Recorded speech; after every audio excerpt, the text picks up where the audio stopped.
এবার তুমিও বুঝবে দুর্গা, কত ধানে কত চাল। আমিও দেখবো মুখ্যমন্ত্রী কি করে এই জট ছাড়ায়।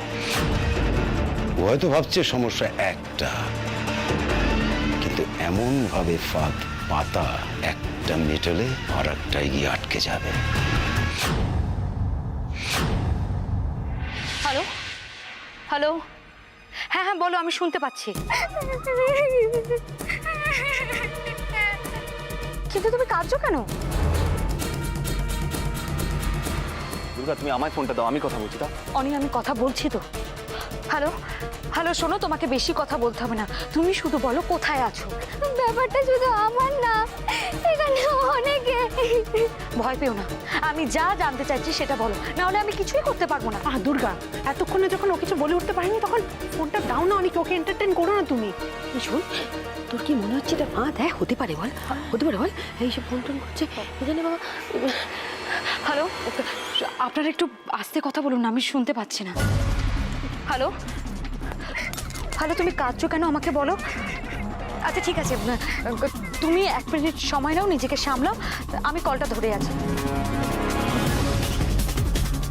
দিদি, আপনি যে কলেজে পড়তেন আমি সেই কলেজের স্টুডেন্ট। হ্যাঁ, তা কিসের সমস্যা? ইফটিজিং এর। ভাবতে পারবেন না, আসতে যেতে আমরা রোজ কি সহ্য করি। ম্যানেজমেন্টকে জানিয়েছি, ওরা সেরকম কিচ্ছু করতে পারেনি। কারা করছে এসব? কলেজের ছেলেরা? না না, বাইরের। ওদেরকে কিছুতে আটকানো যাচ্ছিল না। আজ তোরা লিমিটও ছাড়িয়ে গেছে। আমরা কয়েকজনের প্রোটেস্ট করেছিলাম বলে ওরা নিজেদের গ্যাং নিয়ে সেখানে যা তা করছে।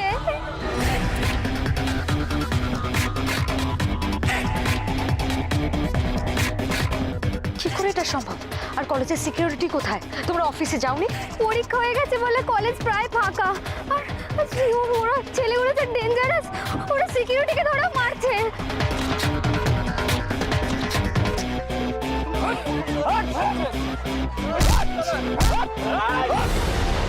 কাউকে ছাড়বি না, সামনে যাকে পাবি তাকেই কেলি দিবি। মেয়ে বলে যেন ছাড় না পায়। সব নাকি সমান সমান, হ্যাঁ বলছিল না? আলাদা কি আজকে বুঝিয়ে দিয়ে যাবো। হ্যাঁ, এই চল, কলেজের গেট বন্ধ কর। যা, একটাও যেন কেউ পালাতে না পারে। যাও, বন্ধ গেট। আমি তো একটা জায়গা থেকে লুকিয়ে আপনাকে ফোন করছি, জানি না কতক্ষণ এখানে।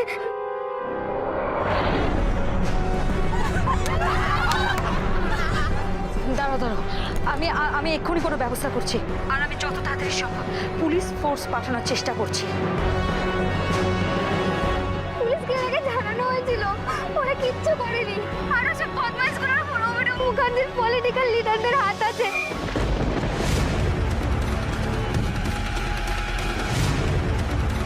গুরু, ফোনটা একটা মাল বসে না, অনেকক্ষণ ধরে ঘাপটি মেরে ফোনে বসে কথা বলছে। মনে হচ্ছে মালটা চুগলুমি করছে, বুঝলে তো? চুগলুমি করছে তো তোর কি হয়েছে? তুই চুগলুমি করছিস কেন? মুখটা বন্ধ না। তুই দেখ তো।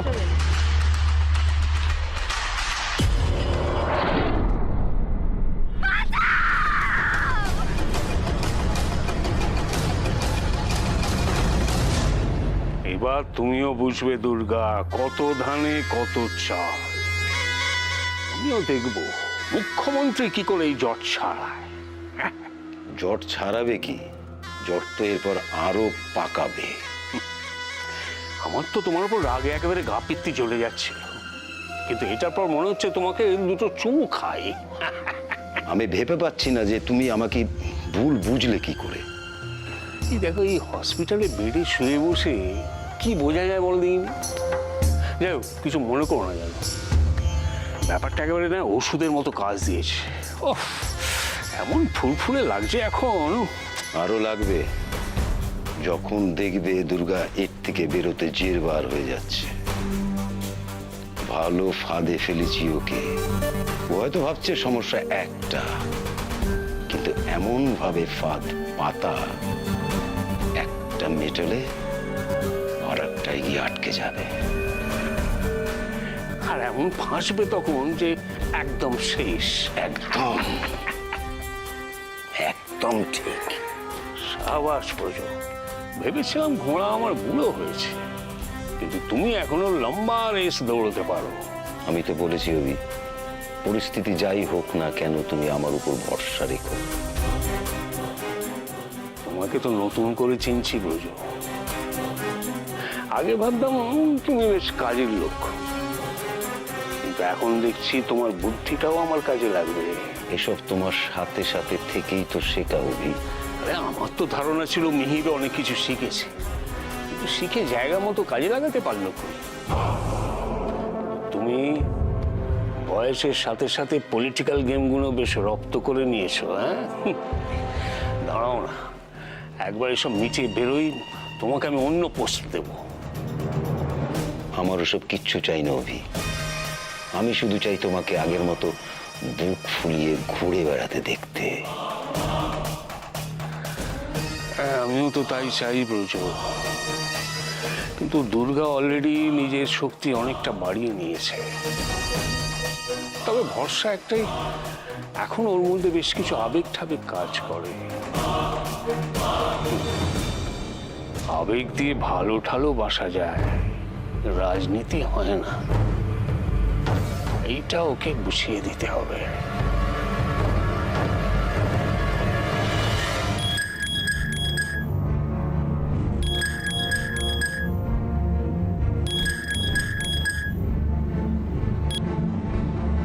দুর্গা বলো। একটা প্রবলেম হয়েছে দাদা, অল্প কথায় বলছি, শুনে না।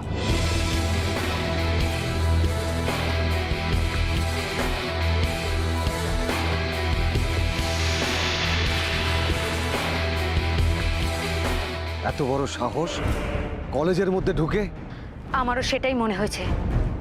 এরা যে সে লোক নয়, তুমি ইমিডিয়েটলি ব্যাপারটার কিছু করো। ওকে দুর্গা, তুমি একদম ভেবো না, আমি ফোর্স নিয়ে এক্ষুনি যাচ্ছি।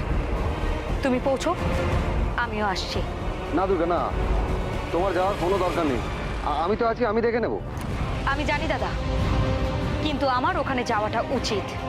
আর হ্যাঁ, এই কাজগুলো যারা করেছে সেই সব কটা ক্রিমিনাল যেন শাস্তি পায়, একটাও যেন পালাতে না পারে। ছাড়বো না দুর্গা, আমি তোমার কথা দিলাম। রাখছি।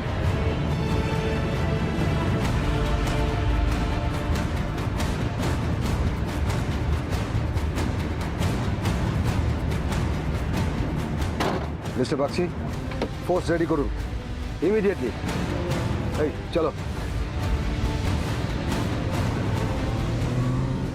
দুর্গা, তুমি এখন মিটিং অনন্তপুর ছেড়ে ওখানে ছুটবে? এত কথা বলার সময় নেই, অনি যেতে যেতে বলবো। আচ্ছা, তুমি তো পুলিশে ফোন করেছিলে, ওরা কোনোভাবে কিছু করতে পারবে না? এটা আমার কলেজে হয়েছে মেজমা, আর তাছাড়া একটা শিক্ষা প্রতিষ্ঠানে কেন এরকম নোংরা ঘটনা ঘটবে? আর সেটা যাতে না ঘটে সেটা দেখাটা আমার দায়বদ্ধতার মধ্যে পড়ে। তাহলে তুমি আজ অনন্তপুরে যাবে না? জানি না, আমি এখনই কিছু ভাবতে পারছি না। দুর্গা, সমস্যার কোনো শেষ নেই। কটা জায়গায় তুমি নিজে ছুটবে বলো তো? জানি না, যে কটা পারবো, যতক্ষণ আমার ক্ষমতা থাকবে। কিন্তু দুর্গা, তোমার অনন্তপুরে তোমার জন্য অপেক্ষা করে থাকবে সবাই। ওরা জানে তুমি আসবে, একটা আশা বুকে বেঁধে রেখেছে সবাই। সেখানে তুমি না গেলে ওদের তো মন খারাপ হবে। আর তুমি কথার খেলাপ করবে, সেটা তো খুব একটা ভালো কথা নয় দুর্গা। বড়দি, আজ ওখানে না গেলে যাদের জমি তারা কখনো ফেরত পাবে না, এমন তো নয়। কিন্তু আজ কালী মায়ের পুজো হয়েছে, আজ একটা শুভ দিন। কত কথা হলো ও নাকি গ্রামে যাবে, গ্রামের মানুষের মুখে হাসি ফোটাবে। ও যেটা ঠিক মনে করবে সেটাই করবে বড়দি। ওর দায়িত্ব জ্ঞান আমাদের সবার থেকে অনেক বেশি। আমি যেমন যাদের কথা দিয়েছি আমি তেমনই করব। আজ আমার গ্রামের লোকেরা তাদের নিজেদের জমি পাবে, আজই পাবে। আর আমি এটাও দেখতে চাই কাদের এত বড় সাহস, যারা মেয়েদের হাতের পুতুল মনে করে মেয়েদের সাথে যা ইচ্ছে তাই করে।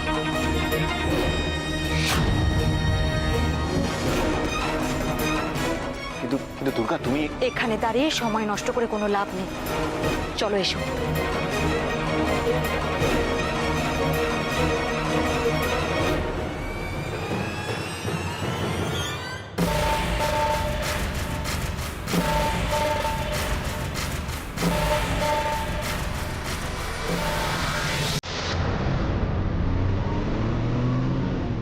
আমি বিনয় স্যারকে জানিয়ে দিয়েছি, উনিও বললেন আগে ওই দিকটা সামনে নিতে। তুমি এক কাজ করো অনি, তুমি এই দলিলগুলো নিয়ে অনন্তপুরে চলে যাও।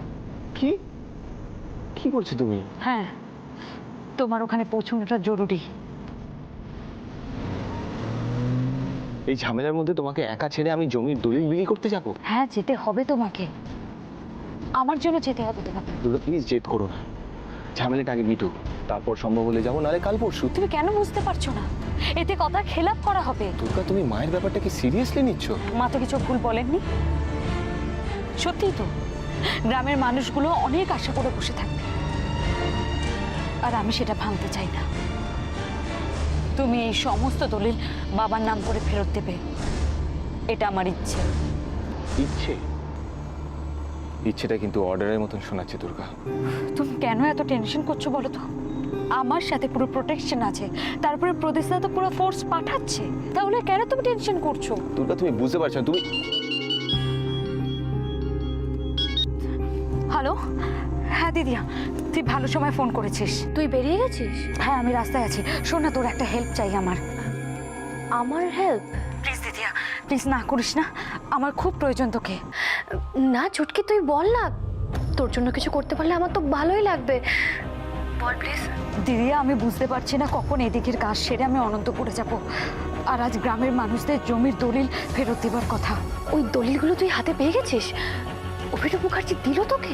হ্যাঁ দিদিয়া, ওগুলো অনেক নিয়ে যাচ্ছে, তাই তুই যদি... আমাকেও যেতে বলছিস তাই তো? আমি যেতে পারছি না, তাই তুই যদি যাস তাহলে ওদের সবার খুব ভালো লাগবে।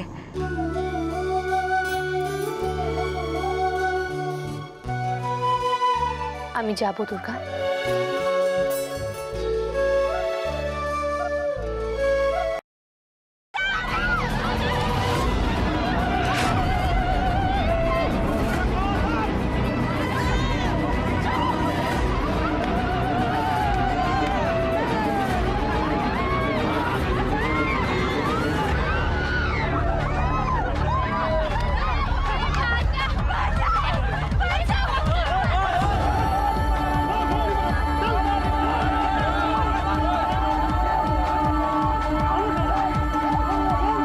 স্যার, এখানে বহুত কেলাকেলি হচ্ছে।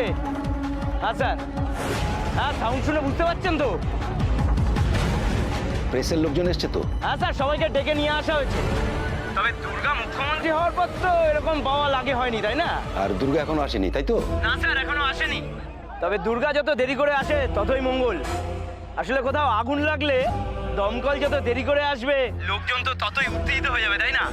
আবার ওদিকে কোথাও গন্ডগোল বাঁধলে পুলিশ যত দেরি করে আসে, লোকজন তত ঝামেলা বাড়াতে শুরু করে, তাই না? এটাও সেরকমই। এই জ্ঞানের কথা রাখ, দুর্গা এলে তুই আমাকে খবর দিবি। এই যে নন্টে, দুর্গা আসার জন্য অপেক্ষা করার কোনো দরকার নেই। কিন্তু স্যার, বোঝো স্যার যে বললো। আমি যেটা বলছি সেটা শোনো, দুর্গা যাতে স্পটে আসে সেই ব্যবস্থা করো। অভি, আমি এটাও ভাবছি, আচ্ছা এইসব ছোটখাটো ব্যাপারে কি মুখ্যমন্ত্রী আসেন? ধরো আমাদের প্ল্যানটা কাজ হলো না, দুর্গা এলো না। আরে এলো না মানে কি, আসতে তো হবেই। এই শোনো নন্টে, হ্যাঁ স্যার, এমন একটা কিছু করো যাতে দুর্গা ওখানে আসতে বাধ্য হয়। আরে ও এলে তবে না খেলাটা জমবে। ওকে স্যার, বুঝে গেছি। আর আপনাকে পরে আবার সব জানাচ্ছি।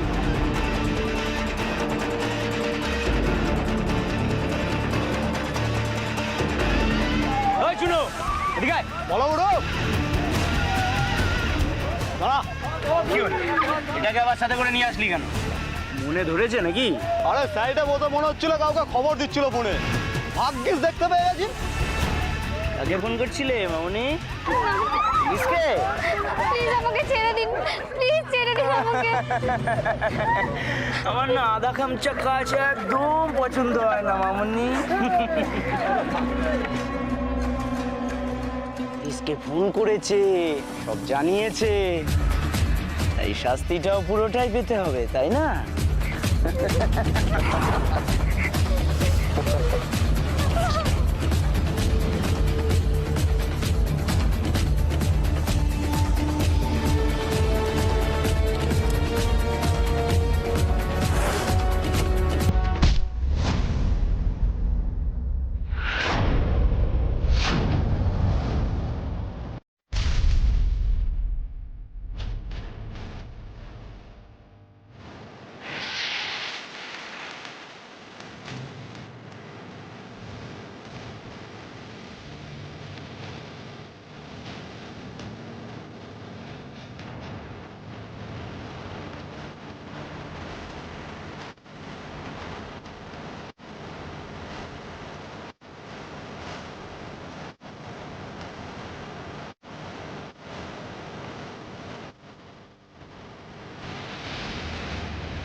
আপনি সেফ তো? আপনার কিছু হয়নি তো? না আমার কিছু হয়নি, সমস্ত মেয়েদের রেস্কিউ করে ওদের সবার জন্য ফার্স্ট এডের ব্যবস্থা করুন তাড়াতাড়ি। ওকে ম্যাডাম, ওকে। পুরো ক্যাম্পাসটা ঘিরে ফেলুন, একটা ক্রিমিনাল যেন পালাতে না পারে। কুইক! আপনারা দেখতে পাচ্ছেন মুখ্যমন্ত্রী বেশ কিছুক্ষণ আগে এখানে এসে উপস্থিত হয়েছে। এখন এসে উপস্থিত হয়েছে গোটা একটা পুলিশের দল।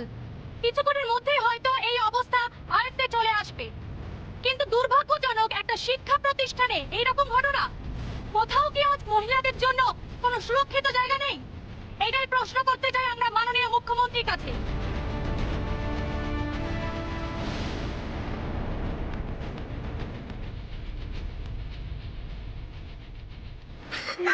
দুর্গা, আমি লোকাল থানার সাথে যোগাযোগ করেছি।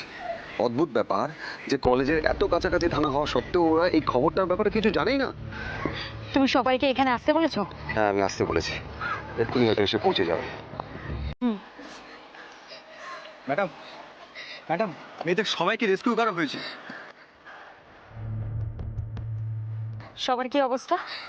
এই ছোটখাটো ইনজুরি সবার হয়েছে, সব থেকে বড় হচ্ছে ওদের মানসিক আঘাত, আর অনেকেই মোলেস্ট হয়েছে। আমি নিজে ওদের সবার সাথে কথা বলবো। পাঠান, চল। তুমি ঠিক আছো তো?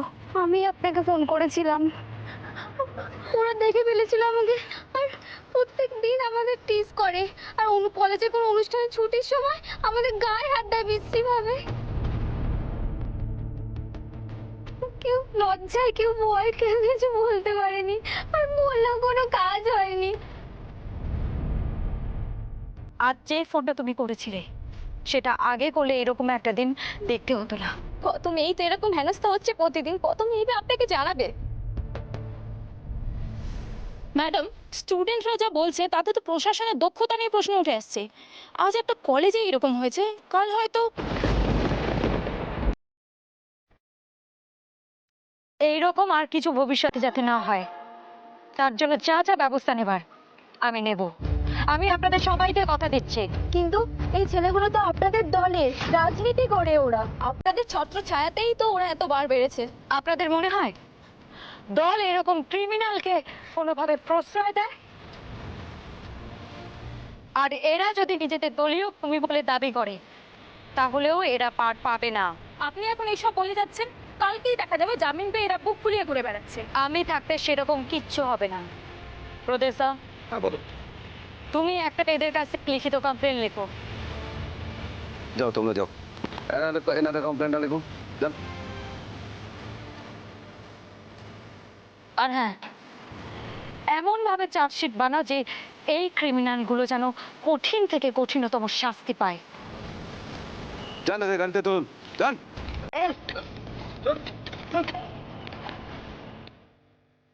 এই যে এসে গেছে লোকাল থানার এসআই হালদার বাবু। আমার এরিয়া এমনিতে খুবই শান্তিপূর্ণ ম্যাডাম, বাঘে গরুতে জল খায় এক ঘাটে আমার নামে ম্যাডাম। আমি তো কলেজে এসব হয়েছে শুনে বিশ্বাসই করতে পারিনি। প্রদেশা, কমপ্লেন জমা দেওয়ার সময় এটাও লিখবে লোকাল থানায় বারবার সমস্যার কথা জানিয়েও কোনো সুরাহা হয়নি। আর আপনারা এটা সংবাদ মাধ্যমে প্রচার করুন। ম্যাডাম, এরা তো কখনো আমাদের কিছু জানাই। কেন মিথ্যে কথা বলছেন আপনি?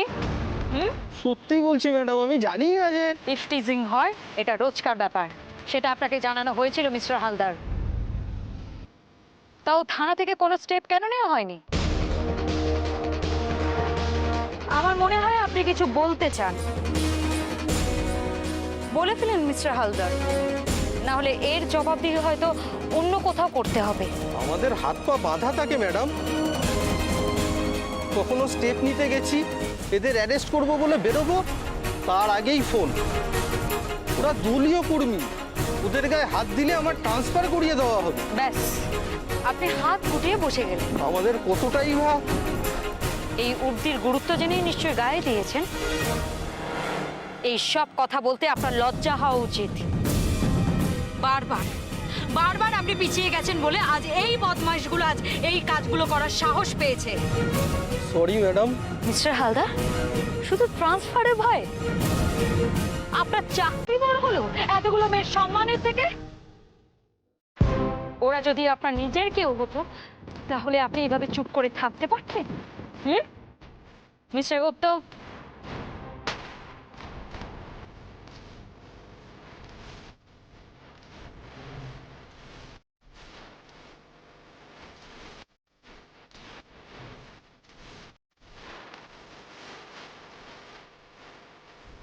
এটা কি ম্যাডাম? প্রভাত হালদার। আপনার নামের সাথে আপনার চরিত্রটা যায় না। আজ এখানে যা কিছু হয়েছে তার দায় একমাত্র আপনার। আপনার কর্তব্যের গাফিলতির জন্য আপনাকে আমি সাসপেন্ড করলাম। মিস্টার গুপ্ত, ম্যাডাম কাল থেকে যেন ওনার উর্দিটা ওনার গায়ে না ওঠে।